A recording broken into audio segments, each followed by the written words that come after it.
ጌታቸው, thank you for joining me on Head to Head tonight. My pleasure. You are currently serving as a government minister and an advisor to Ethiopia's Prime Minister Abiy Ahmed. Abiy, as you know, is a controversial, some would say divisive political figure in your country. His critics say he's a tyrant, he's a grifter, he's dismembering Ethiopia. What's your response to people who make those criticisms of your boss? Some, if not most of the things I have said all along the last couple of years, the last few years.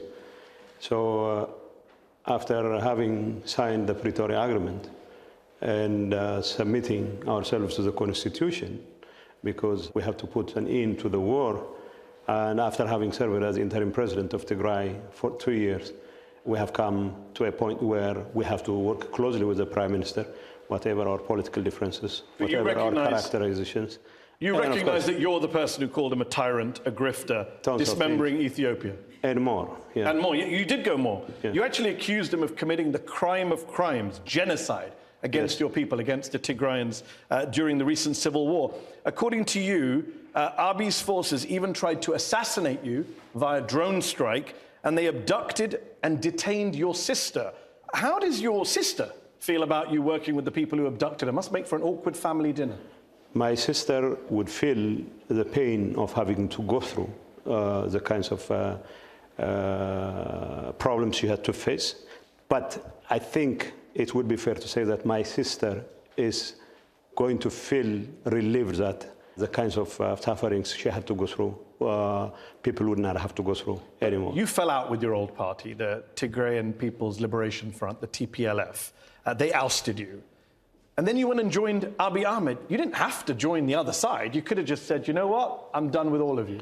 Yeah, one of the things I knew I had to do was to make sure that my erstwhile friends, my comrades, who for one reason or another, of course that would include myself too, led to the kinds of suffering the people of Tigray had to suffer because of their failure in leadership, should not be allowed to continue to enjoy the kind of totalitarian control over the people of Tigray. So as long as there was a possibility, indeed a likelihood of working closely with the federal government, not to spite the people of Tigray, but to protect the interests of the people of Tigray. But you're working with the federal government, hold on ጌታቸው, you're working with the federal government that you spent years calling war criminals. You said Abiy Ahmed, and I'm quoting you, perfected genocide into an art form.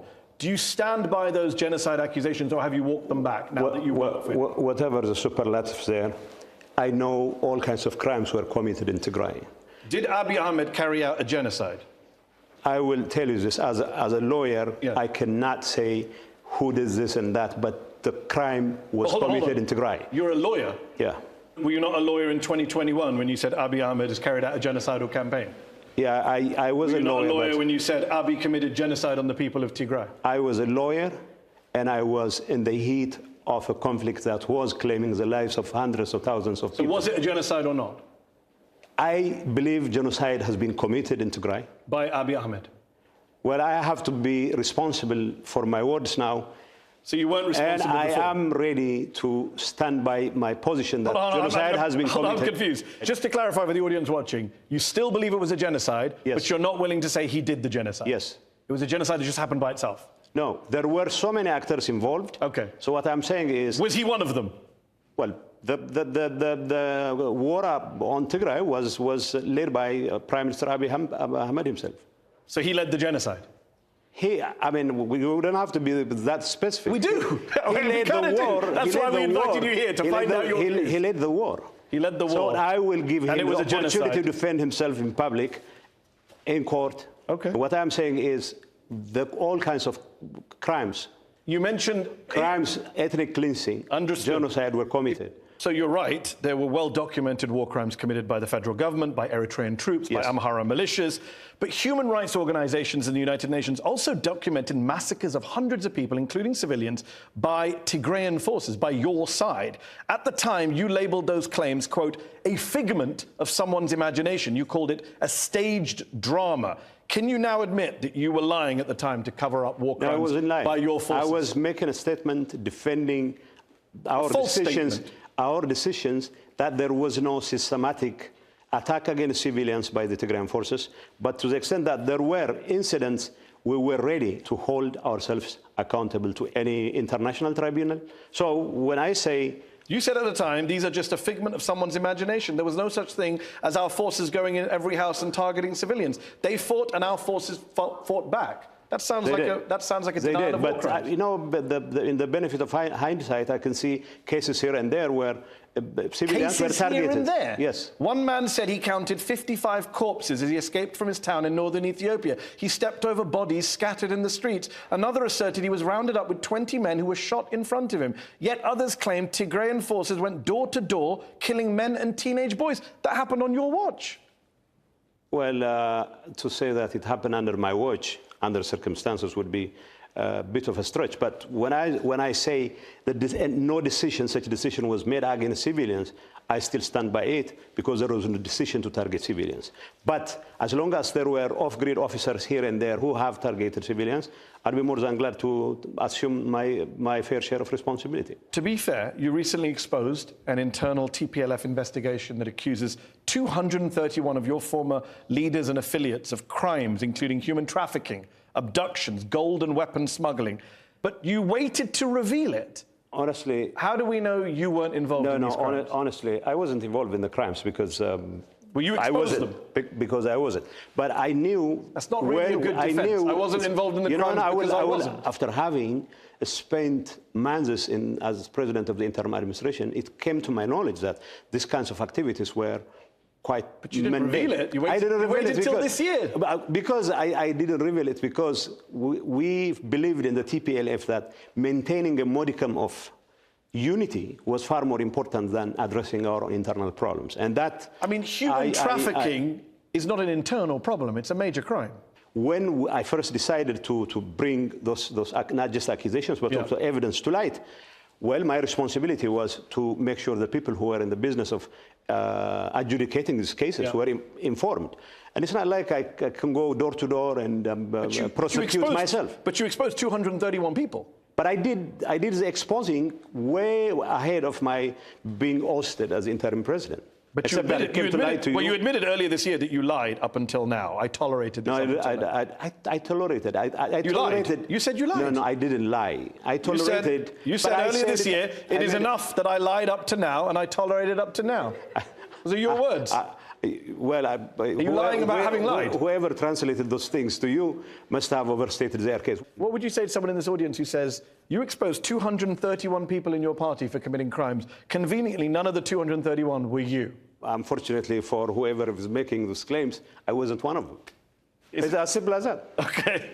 The Pretoria Agreement, the peace deal that you negotiated, signed in 2022, that pledged justice for millions of people who suffered during the war in Tigray. It's been 3 years, and none of the key promises have been fulfilled. None of the major players have been held accountable for war crimes. In fact, many of them are still in positions of power. Last month, you met with Amhara official Demeke Zudu, who Human Rights Watch has said continued the ethnic cleansing in Western Tigray even after the ceasefire, including, quote, arbitrary detention, torture, forced deportations. How can Tigrayans possibly believe that you are working in their best interest when you're meeting one of the men who is responsible for them having lost their land? Is that unheard of elsewhere? If you are interested in resolving this crisis, you have to deal with people who are in charge now. I believe the federal government needs to dismantle any Amhara administration in occupied areas in Western Tigray and other parts of Tigray that are still occupied by the Amhara.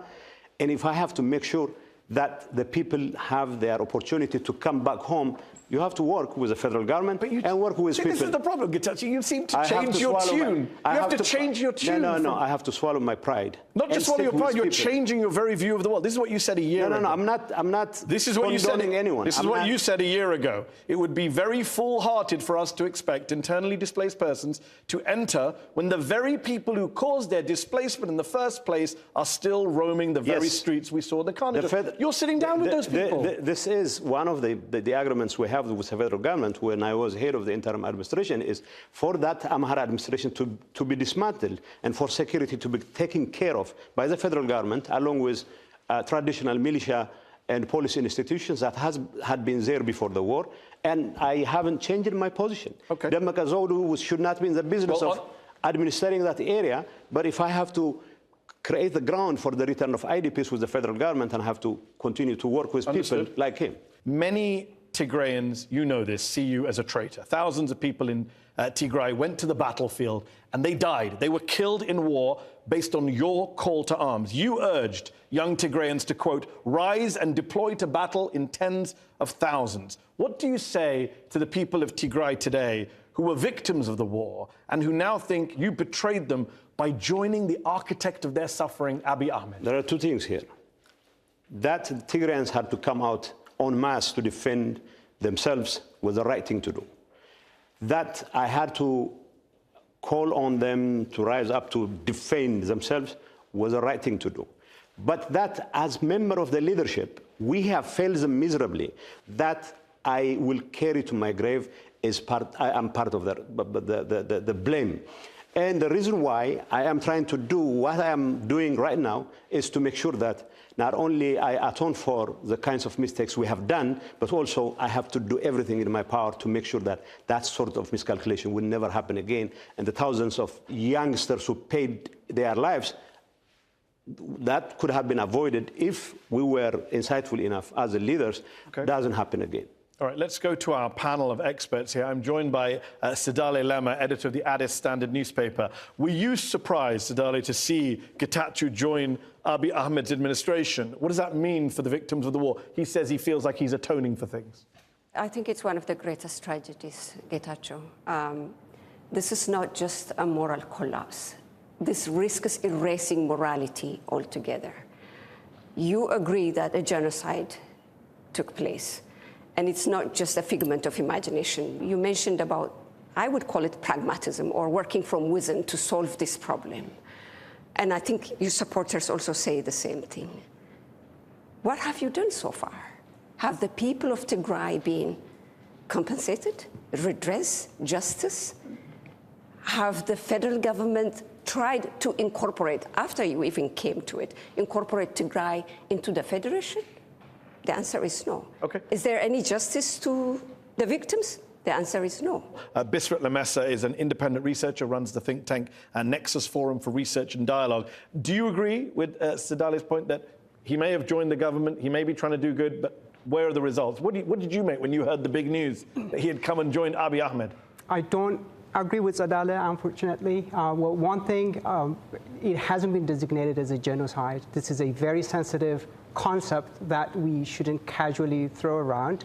But when it comes to ጌታቸው, I believe this is a very pragmatic move that has positive dividends at multiple levels. This is not a simple alliance between two individuals. People are rejecting TPLF's 50-year autocratic monopoly over the people's political, civil, and economic lives. They want a new political dispensation which is democratic, inclusive, open, and diverse. And I believe such a move is an ideal opportunity to create an alternative space that will enable Tigray to renew itself from within. So Bisrat makes the case for why you should be in there. Deal with Sedale's point that what have you actually achieved being in government? What justice have you got? I'll have to first respond to what Sedale. I mean, you know, I'm not here to pontificate about moral. I'm one of those leaders who should be blamed for anything and everything that has gone wrong. But I also know that I'm one of the leaders who realized that going ahead with the kind of destructive approach we've been following is not going to be in the best interest of the people of Tigray. What have you achieved by making this big step? Oh, you mean since joining? I had long since joined Abiy Ahmed. I was the interim president appointed by Abiy Ahmed. And why is it that all of a sudden now I was ousted from Tigray, as it were, and then I come to Addis and I have to deal with Tigray issues. I still have to protect the best interest of the people of Tigray in any way I can. And then I have the opportunity to work with the Prime Minister, not as a policymaker, but as an advisor who would give his 5 cents. Let's bring in Kjetil Tronvoll, is a professor of peace and conflict studies at Oslo New University College. He specializes in Ethiopian and Eritrean affairs. ጌታቸው says he wants accountability and justice for Tigray and the victims of the civil war. Is the federal government that he's part of, that he's a minister in, is it working towards that aim? Is it doing enough? Well, we don't have any evidence for that as of now. They have put in place a so-called transitional justice mechanism to address the mass atrocities taking place in Tigray during the war. But that framework of so-called transitional justice is more aimed at not disclosing and not placing accountability on individuals, but diverting attention to other aspects of Ethiopia's long troubled history of human rights abuse. So as of today, we have no evidence whatsoever that the government is providing accountability for the mass atrocities. No evidence whatsoever. That's pretty damning. I agree with Shetel. Nothing of the sort has happened. Well, the Defense Ministry has taken measures against some off-grade low-level officials. And as long as I am able to convince or try to impress on the powers that be in Addis Ababa that none of the adventures 5 years ago are going to pay dividends, and then I will use that opportunity. In 2019, Prime Minister Abiy Ahmed won the Nobel Peace Prize for ending decades of hostilities with neighboring Eritrea. Abiy then partnered with Eritrea to fight against Tigray in the civil war.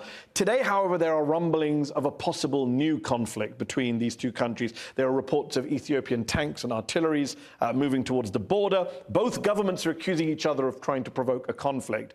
Is Ethiopia on the precipice of another war with Eritrea? I wouldn't put it that way. I mean, the whole rhetoric about Ethiopia's wanting to have access to the Red Sea is often conflated with the idea of ownership of a real estate, coal, asset, or whatever. As far as I'm concerned, there is no credible argument whatsoever to try and go against the sovereignty of Eritrea. Are you saying that the claims of the Ethiopian government, led by Abiy, saying we want access to that Red Sea port that's in Eritrea, you're saying that won't lead to war? No. What I'm saying is I don't expect that to lead to war, at least not in the foreseeable future, as far as I'm concerned.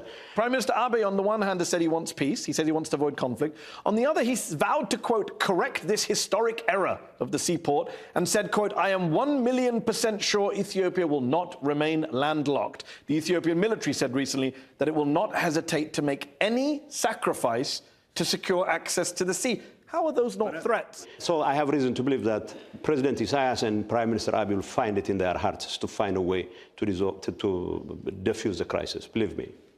That's what I believe in. When you say believe me, this show is not about belief. It's about facts. It's about evidence. Do you have any evidence? I'll tell you about the facts. Do you have any evidence that you're ruling, you're saying there's no conflict? Everyone who's worried about conflict right now. I'll give you the facts. Okay. You know, I recently traveled to Afar region, all the way to Bure. Yeah. And I saw concrete asphalt being built by the Ethiopian government. Yeah. Obviously, the Eritrean government also is building their side of the asphalt. So it must have been a recent fallout between the two sides.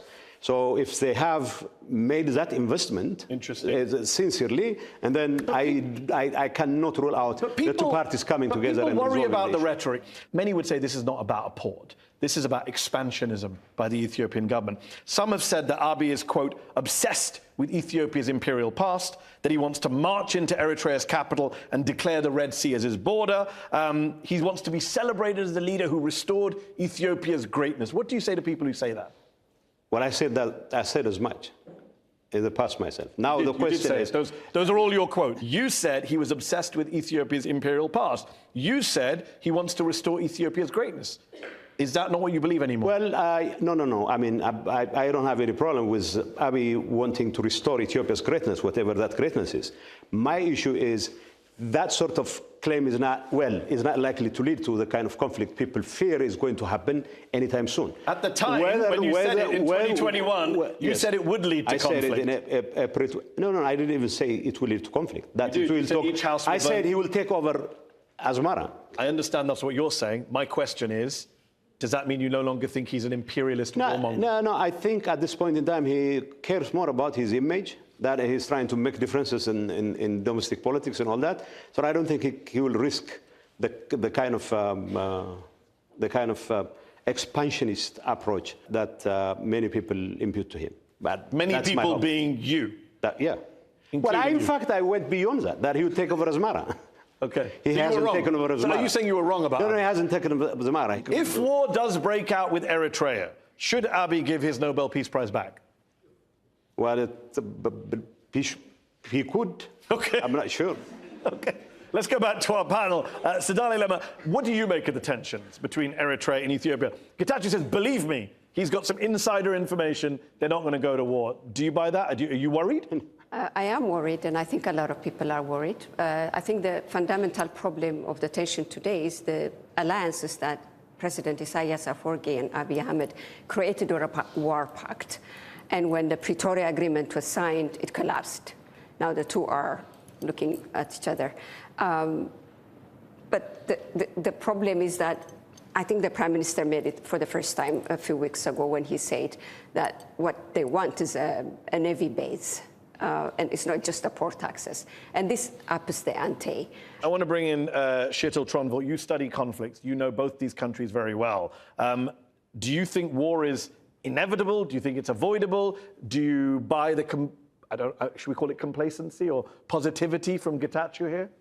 No, I think the war is coming, and it's coming pretty soon. Ethiopia is now posturing and ticking off every box of claiming a right to self-defense, accusing Eritrea of destabilizing Ethiopia, accusing Eritrea of funding and arming militias, the Fano Amhara militias, accusing Eritrea to collude with the Tigrayan government or the TPLF in Tigray.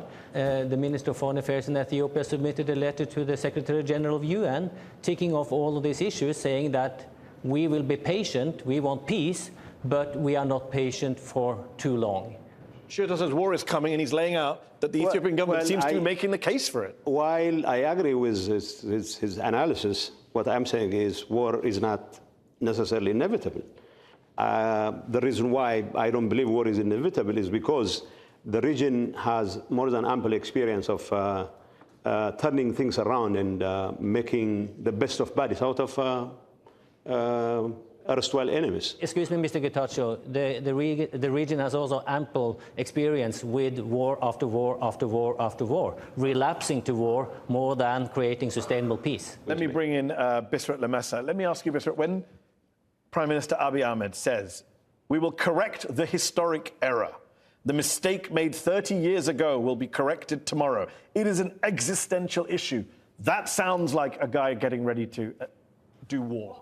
The government and also the Ethiopian people at large resent a flawed political process through which Ethiopia lost its coastal territories. So the Ethiopian government wants to sit down and discuss that with the Eritrean regime. Now, this is the problem. Eritrea's aggression is not necessarily linked to Ethiopia's quest for access to the sea. The Eritrean government hasn't managed to capitalize on Eritrea's independence and create a functional state that is reliable, predictable, and has institutions. In 2018, the Ethiopian government tried to formalize the expression of interest in friendship into institutionalized agreements. Well, the Prime Minister of Ethiopia in 2018 recognized the borders. It was just the borders per the Algiers agreement, but it wasn't necessarily about making corrections to the historical strategic blunder. We are going to take a short break. In part 2, we will be back with ጌታቸው Reda, with our panel of experts, talking about the Prime Minister, Abiy Ahmed, his record, his legacy, his human rights issues, and ጌታቸው's relationship with him. Don't go away.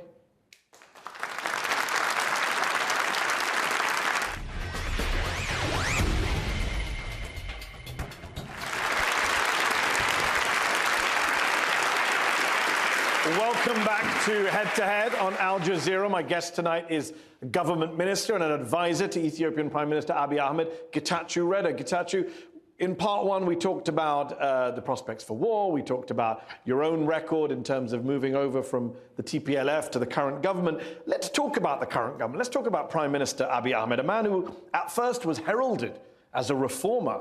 He got a peace prize. He was seen as a fresh leader after decades of oppressive TPLF-dominated rule, your former party. Today, though, under his rule, we're witnessing an erosion of human rights, government clashes with militia groups in Amhara, Oromia, the ongoing killing of civilians, the jailing of journalists and opposition figures. Ethiopia's economy is struggling, poverty is on the rise. Now, as you said in part 1, you support the Prime Minister in terms of trying to end conflict, especially abroad. But surely on the domestic front, you could agree that it's not going so well for Abiy Ahmed on the domestic front. Bulldozing your way out of every crisis is not going to work.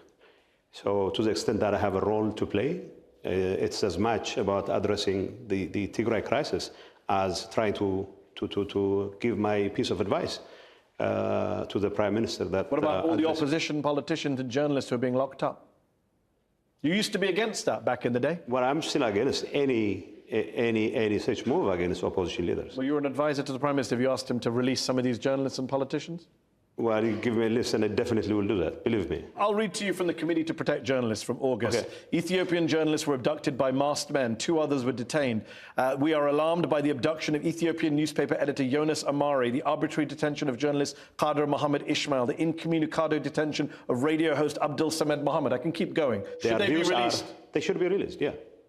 Well, I mean, telling me that's great, but I'm not the Prime Minister of Ethiopia. Well, I don't exactly know what the allegations against them are. Why don't you find out? I once was the information minister. I had been dealing with such kinds of issues. And I don't believe that detaining journalists for their professional work is acceptable. The federal MP Christian Tadale, who was taken last year, detained? He's now very ill in prison. His family are very worried about him. He's a member of parliament. He should have his day in court. Anyone who is accused of any crime should have their day in court, and they should be treated decently. You have all these tensions in Ethiopia, and some people would say undermines Prime Minister Abiy's very grand vision for unity, which is outlined in a series of books called Medema, which means coming together. Yeah. And Medema in part advocates for ending Ethiopia's division into ethnic states and pushing for a united country. It's very idealistic, very grand. A lot of people have criticized that pan-Ethiopian ideology. Some people call it an assimilation agenda that's been the source of the problems for Ethiopia. Other people call it bullshit. Some people say Abiy has no idea what Medema is. What do you say to those critics? Well, but the only Medema book I've read is the most recent one. So I gave my, my assessment of what the book stands for. You called it a noble document. Did I call it a noble document? Yeah. I said it has grand ideas, and the way to put them on the ground, to implement them, would require a serious policy debate. I wasn't endorsing any policy. I was simply saying that he has a vision. Just to be clear, the people who said it was bullshit and an assimilation agenda that's the source of the problems, and who said Abiy doesn't have any clue about Medema, was, drumroll, you. Well, Medema, I mean, I'm talking about the only book I have read, and I commented on it. So why did you say in 2020 Abiy came up with Medema? He doesn't have any clue about Medema. No, he had clue about Medema, but I didn't subscribe to what he said in the Medema back then. And but you do now? I'm not even sure. Do you still think it's bullshit? No, I probably have matured enough the last 5 years to avoid the kinds of sweeping characterizations that people make, and I once made. You're a reformed man. I wouldn't say reformed, but I have grown up. You've grown. Just to be clear, when I interviewed you in 2016 for Al Jazeera, you were a government minister, as you mentioned, spokesperson for the TPLF. For the government, for the federal government. But you were also in the TPLF. Yes. Now you're with the Abiy government, you're anti the TPLF. Next year, who knows where you'll be? People would say, how can we take you seriously? Well, you should come out, you hop. Because I will tell you this. Once what I contribute, whatever I can contribute to the betterment of the lives of the people of Tigray, if I can do whatever I can to make sure this misguided leadership, this misguided leadership doesn't end up creating the same miscalculation that landed the people of Tigray in this situation, and then I'll be gone. But gone where? To another party? No, probably to academia, to writing books and all that. Believe me, I'm not interested in the corridors of power anymore. Even now, you're not interested in political power, even though you've been in politics for 20-odd years. Even now, I don't clear my words with the Prime Minister. I don't clear my words with anyone, and I do what I do, and I say it because I think it's in the best interest of the people. On that note, critics of Abiy say he has a messiah complex. He's once said that he was divinely ordained to rule, that his mother had a vision that he would be the seventh king to unite Ethiopia. An advisor of his said Abiy believes he's God anointed. Has he said that to you? Does he tell you that he's the king? No, he said it in public. He said it in Parliament, right? Did he say it to you? No, he didn't say it to me. As a matter of fact, he was a very close friend even before he got elected. But who was what he said, Abiy was my close friend. You hated him. You said he was a genocidal warmonger, imperialist. Yeah, but weird friends you have. That doesn't change the fact that we're friends. The fact that he's a genocidal warmonger didn't change the fact that you were friends. No. I'm stating the fact. Before the genocide, you mean you were friends? Yes. And after the genocide, you're friends. Just during the genocide, you weren't friends. We were fighting each other. We were at each other's Yes, throats. and thousands of people. No. I mean, let's not belittle the whole idea of this genocide, whatever. What I'm saying not the is, one belittling you. You're the one who said you used to be friends with the guy you accused of being a no. He genocide. didn't tell me personally that he was a messiah or anything. Do you believe he's a messiah? He said his mother told him he would once be a king. Do you believe Abiy was chosen by God to rule Ethiopia? I don't. You don't? I don't. Have you told him that? I haven't. I don't have to tell him. I mean, you kind of do. He thinks he is, and you're his advisor. Advisors normally give advice. I don't believe God has a specific choices or whatever to lead. As long as you think you can lead the country and you prove your mettle, you can be leader. Has he proved his mettle? He has yet to prove his mettle. Yet to. He's been in office for several years. He's still yet to prove his mettle. This is my position. Okay. I'm not in the business of settling accounts on his behalf. I'm not in the business of. And if he watches this interview and he sees his advisor saying he's yet to prove his mettle and he may be guilty of genocide, do you think he'll fire you or keep you on? I honestly am not. I don't really care what happens as a result of that. But I have reason to believe that saying those things in public does not necessarily lead to the kinds of consequences. But like I said, I don't care what happens. I live in a country where the leader thinks he's also a king. So let's go to our panel. Sidale Lema is editor of the Addis Standard newspaper. Abiy came to power as a reformer, self-styled. You wrote a New York Times editorial a few years ago titled, "He promised peace, then he tore the country apart." What do you think his legacy is as a prime minister? Exactly what you just said now. Look, we might be discussing about the crisis in the Tigray region, but Ethiopia began to get engulfed in wars soon after he came in Oromia regional state, his own turf, right? And in Amhara region today, in Oromia, the wars continued there. There's no indication whatsoever to end them through political settlement. We have seen assassinations of the likes of Hajalu Hundessa, the likes of Bate Orgesa, men who should not have been assassinated, under the watches of the same prime minister. Naturally, wars tear societies apart. And when you also oversee the assassination of prominent figures and refuse for any independent investigation, for the truth to come out, you are sowing the seeds of bitterness within your own communities. What the Tigray war did to us is finish that work. We are not anywhere close to coming together. Every fabric of Ethiopian society was torn apart, and there is no turning back. We're being torn apart, no signs of coming together. Do you agree with that? What the Tigray conflict has done is, like she said, create a sense that people maybe after all don't see any hope. So what we have to do is to make sure that whatever chance there is to salvage and a semblance of unity needs to be put together. And whatever effort I'm going to make, first and foremost, is about protecting the interests of the people of Tigray, and of course to ensure that Ethiopia doesn't continue to slide. It takes engagement with whoever is in charge, Prime Minister Abiy included, to arrest this development, not to just complain about. This government has shut down various initiatives to get justice and accountability. That's a fact. How are we gliding around this if we ever need to come together as a society? No. What I'm saying is, in the context of Pretoria, for example, whether transitional justice and everything, transitional justice is not just about Tigray, it's about the entire country. It needs to be fully implemented. That's my position. I know that the challenge, but we have to engage the federal government anyway. There are other challenges related to that. Bisrat Lemesse is an independent researcher, runs the think tank Nexus Forum for Research and Dialogue. Bisrat, what do you say to people who worry there won't be free and fair elections in Ethiopia next year, that Abiy is an autocrat? What is your response to them? Well, I don't think that's a fair assessment.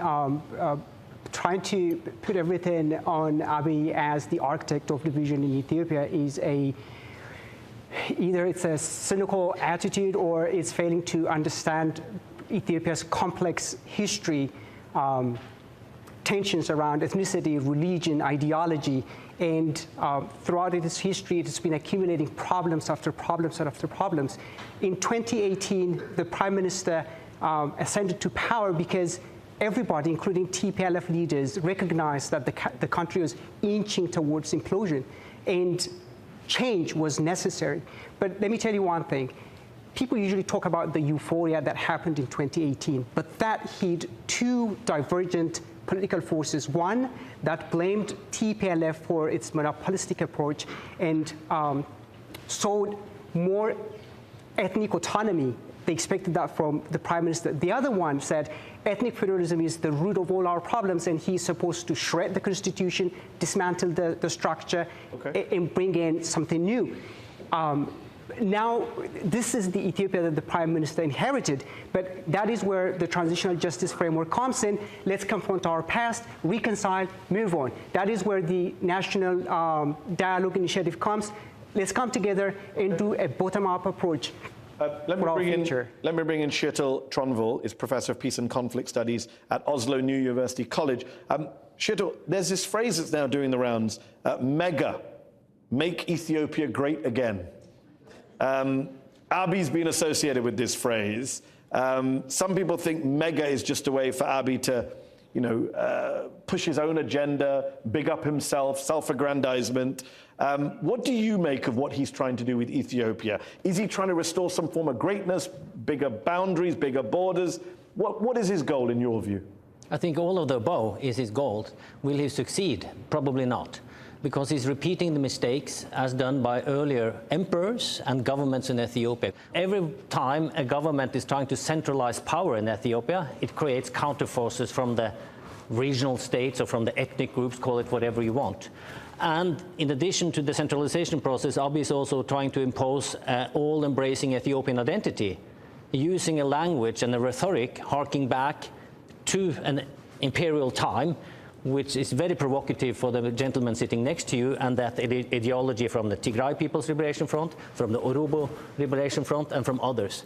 So he's trying to create something which has failed 2 times before, and I think it will fail again. Is mega provocative to you? Is this idea of of subsuming ethnic identities into one pan-Ethiopian ideology, does that worry you? You used to call him imperial, as we've discussed tonight. No, such a project is not going to work, whether it comes from Abiy, from TPLF, or from whoever it is who promotes such agenda. It's not going to work, because you're not worried about the centralization of power that Kjetil identified? No. But I haven't abandoned any of the misgivings that I had when the centralization of power led to the kinds of conflict. What I'm saying is, whatever is going to work in Ethiopia should take into account the diversity of the country. We had this assessment back in EPRDF days before Abiy came to power, that the problem was a question of striking a perfect balance between maintaining an Ethiopian nationality while at the same time maintaining the level of autonomy that ethnic groups or nations and nationalities should have. And unless you maintain that perfect balance, then any project is doomed to fail. That's my position. And that is the kind of advice I would give him anyway. Okay, let's go to our very patient audience here in the Conway Hall in London. If you have questions for ጌታቸው, please do raise your hands and I will come to you. We'll go to the lady here at the front. Domestic accountability has never happened in modern history in Ethiopia. And there were several international initiatives that were started and then ended because of the federal government's involvement internationally. The AU is one example, the United Nations was another. And then this was replaced by the domestic mechanism that we still haven't seen any prospects from.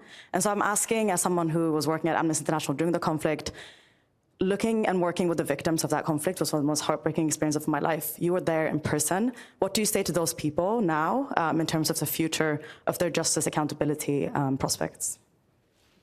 Okay. Well, I would say the very nature of the war, especially when it comes to Tigray, is such that just domestic responsibility alone would not be able to take care of the issue of justice and accountability. There were all sorts of assortment of groups that were involved in the crimes, and to just assume that transitional justice that only takes into account, assuming that it's going to be implemented, will take care of all the crimes. There was an African Union Commission, there was a UN Commission. The Ethiopian government lobbied to have them shut down. Well, I cannot speak for the government, because this happened while I was arguing against it. What I'm saying is there needs to be... You would like to see those commissions still around? And there needs to be an international component to the quest for justice. There was. And the guy you work for lobbied to shut it down. Okay, I'm not going to cry over spilt milk. What I'm saying is, now that you don't have those institutions, we need to have an international component. So what are you calling for? What is that? Are you calling for an international tribunal, international investigation? What are you calling for? I don't have the specifics, but yeah, some kind of tribunal. Yeah, that involves, of course, the involvement of that involves international actors. Is that your personal view, or is that the government's view? That's my view. I am an advisor. I'm not a policymaker. This is the same advice I would proffer to the government. Because I'm saying there needs to be an international component, because the crimes involved international actors as well. And it got shut down by the government you work for. Let's go back to the audience. I said I'd go to that gentleman at the back. So Donald Trump claims that he solved 8 wars, and one of them was between Ethiopia and Egypt. He said that he ended it, but there really was no war between Ethiopia and Egypt. So he's lying, right? You know, I have reached that point of time when I don't have to make more enemies. So I'm not going to say anything about President Trump. But to the extent that he has solved any war between Ethiopia and Egypt, I would say it must be war of words. Even that is far from addressed as far as I am concerned. But there was no war between Egypt and There was no war, but he goes around saying it's one of the 8 wars he solved. The war of words has been going on for quite some time. So Donald Trump solved a war of words between Ethiopia and Egypt. Stick to your characterization. Those are your words. I'm just summarizing. Yes, he hasn't solved a war between Egypt and Ethiopia. Thank you very much. Because there was none. That was good. We're in agreement. Finally tonight, we're in agreement. Gentleman in the second row. My question is, moving forward, the Ethiopian government is hoping to hold the next election, I think in next June, and I understand you have a new party called Simrat, which is Tigray Liberal Democratic. Could you please explain what is being prepared in terms of you taking part in the election? And thank you.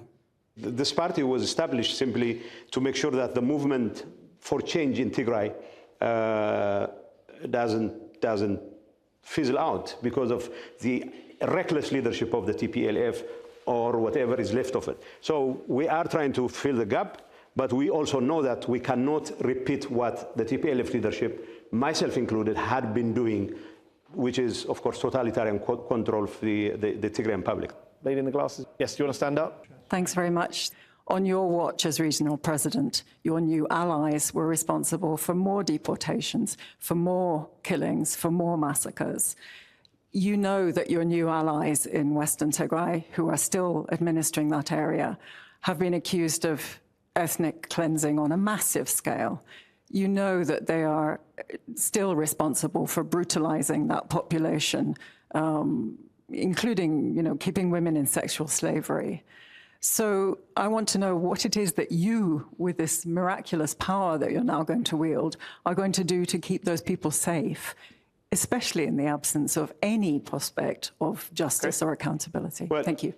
You should know better that holding the people, the IDPs hostage, is a tactic that has been employed by the leadership in Magala, in Tigray. And well, while I had issues with federal government on some of the issues they were raising, we still were in agreement as interim Tigray administration with the federal government to go through that process of repatriation of IDPs. But the TPLF leadership, minus me, decided that without their former administration going to the picture, that they would not accept that. This is pretty much what happened. There were 3 times of redisplacement, 3 times of attempts for safe passage of the displaced individuals, and all 3 times they were redisplaced again. We were there reporting it. No, it's not the lack of. I know where you're coming from. What I'm saying is we had a series of negotiations with the federal government. We had decided on a number of steps to be taken care of, which not just me, but also the very people who were in charge of the implementation of the process were in perfect agreement with. But unfortunately, the political leadership would have none of it. Let's go to this lady who's been waiting patiently in the red. Splinter groups in Araya and Afar are undermining the peace and recovery in Tigray and distracting from justice and accountability in Tigray. Will you advise the PM to stop arming the splinter groups and the insurgents and focus his attention on implementing COHA, since that's been neglected for all these years? The focus should be, both for the Prime Minister and for all of us involved, to the fullest possible implementation of the cessation of hostilities agreement. Well, I would beg to differ when it comes to your assessment of what's happening in Afar. I'm totally against any armed move against anyone, including the very people who ousted me, to use his word. But ጌታቸው, you're accused of supporting these splinter groups as well. No, I'm not. The Tigrayan Peace Forces, are you involved with that? The Tigrayan Peace Force, my understanding of the Tigrayan Peace Force is a resistance against the kind of totalitarian moves by the TPLF leadership, and they are there to make sure that they don't have the wherewithal to launch another. So you are involved with that group? No, I'm not involved in that group. Whoever does that, I would support only if they are focused on making sure that TPLF leaders are not going to be used by the Eritrean regime to further destabilize the country, because at the end of the day, what the Eritreans are calculating is to bring the conflict into Tigray and other parts of Ethiopia, so that whatever ambitions Abiy might have, they could get away scot-free. ጌታቸው, next year Ethiopia will hold a federal election. You started this new party, as we heard earlier, Simret. You've been in Ethiopian politics for almost 2 decades. Like a lot of other Ethiopian politicians, you've promised a lot of change, haven't delivered that change, as we've discussed tonight. Isn't the best path for peace and stability in Ethiopia for people like yourself and Abiy, who've been around for a while, to just retire from politics and let a new, untainted generation take the reins? I can only speak for myself at this point in time. You are right about me and my colleagues to have to leave the scene and hand over to whoever is capable of understanding the situation on the ground and resolving issues without being tainted by whatever ugly past we have. Why did you just found a new political party? Let's just say I had to lend credibility, whatever support I have in Tigray, I need to lend that to the party. And rest assured, I will not be running for any specific office. On that note, I will have to say, ጌታቸው Reda, thank you so much for joining us on Head to Head tonight. Thank you to our panel of experts here, and thanks all to our audience here in London's Conway Hall. You've been watching Head to Head on Al Jazeera English. Join us again for another show very soon. Good night.